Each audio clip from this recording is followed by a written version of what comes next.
Bonjour et bienvenue sur la chaîne de Nantol comme un noob. Aujourd'hui, c'est peinture. Aujourd'hui, c'est le tube numéro 62. Eh bien, on a deux nouvelles peintures, deux nouvelles teintes.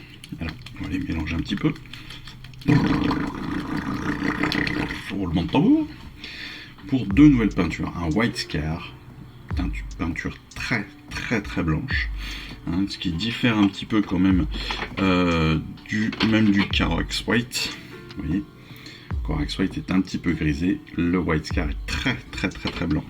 Donc ça c'est plutôt cool. Et puis le Sybarit Green, qui fait un petit peu penser, je trouve, à du Nihilakh Oxide, en un petit peu plus vert, en moins liquide aussi, parce que le Nihilakh est très liquide, forcément c'est une technique, c'est une peinture spécifique. Mais lui, pour les réaux, ça va être super. Et justement, on sait très bien qu'on va en avoir besoin, parce qu'on nous l'a proposé plusieurs fois déjà. On va justement découvrir notre fascicule avec l'anatomie d'un auruque. Ça c'est plutôt cool. C'est un nouveau dossier, terreur. Et on va essayer justement de comprendre de quoi ils sont faits, comment ils sont faits. Et ces auruques sont si curieux, leur corps semble à peine fait pour des tâches auxquelles ils sont excellents.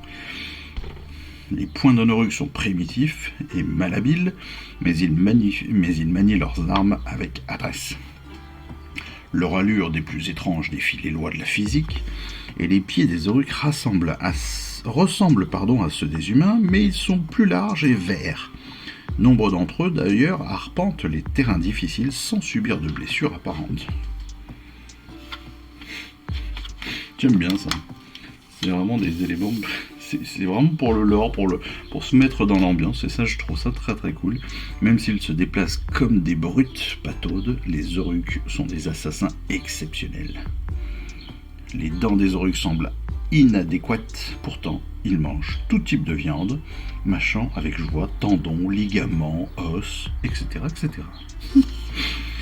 On a évidemment, toujours dans nos objectifs de personnalisation, de personnification de nos terrains, de nos batailles, des objectifs de croisade avec des tactiques potentiellement. Les cités de Sigmar utiliseront les tactiques les plus efficaces pour leur mission sacrée. Les armées à leur service sont très polyvalentes et peuvent répondre aux menaces de bien des façons.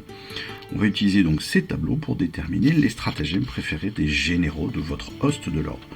Donc on va pouvoir se personnaliser, encore une fois, avec leurs ennemis jurés, les tactiques de base que l'on utilise, etc.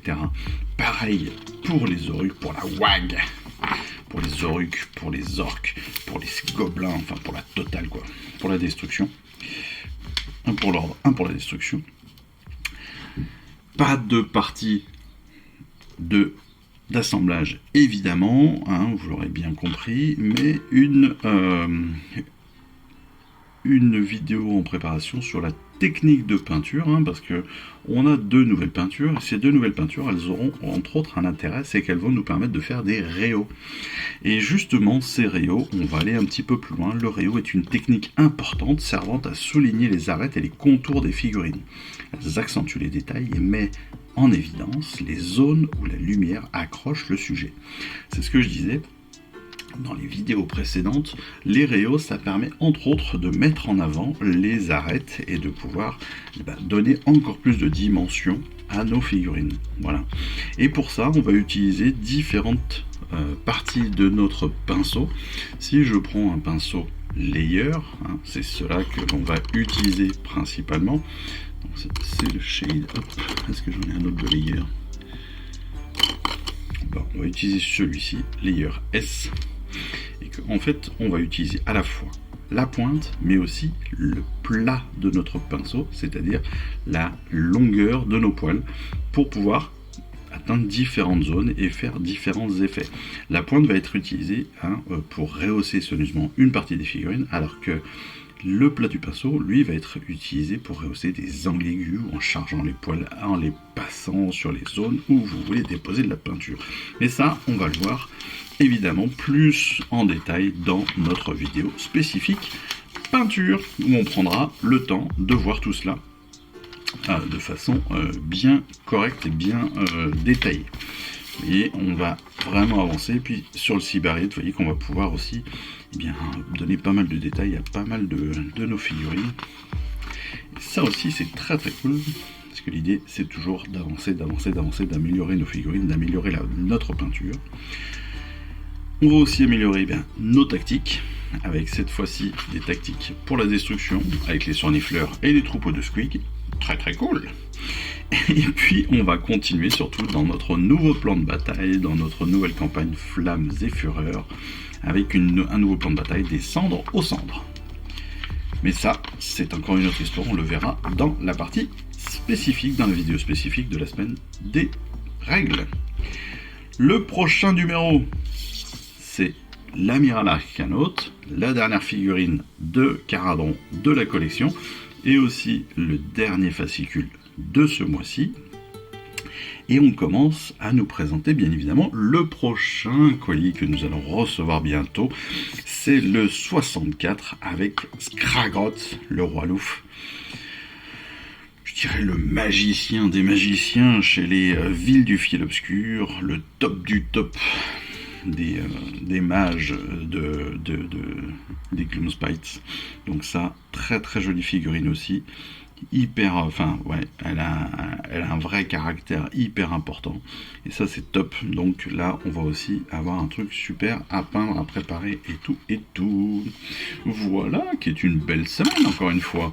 Un joli petit fascicule bien rempli, une nouvelle technique à maîtriser petit à petit, de nouvelles peintures comme on les aime. Et ben voilà, excellente semaine.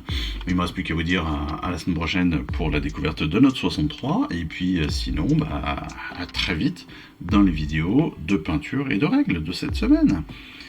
Allez, je vous embrasse. Ciao, bye bye. Je vous remercie d'avoir suivi cette vidéo. Si ça vous a plu, abonnez-vous, lâchez un petit like et un commentaire et suivez-moi sur Instagram où je poste régulièrement des photos de mes dernières réalisations et dernières peintures. Et puis comme il est maintenant de tradition sur la chaîne, je vous souhaite une excellente fin de journée et surtout, lisez bien, collectionnez bien, assemblez bien, peignez bien et jouez bien. Allez, je vous embrasse et puis je vous dis à très vite. Allez, ciao, bye bye.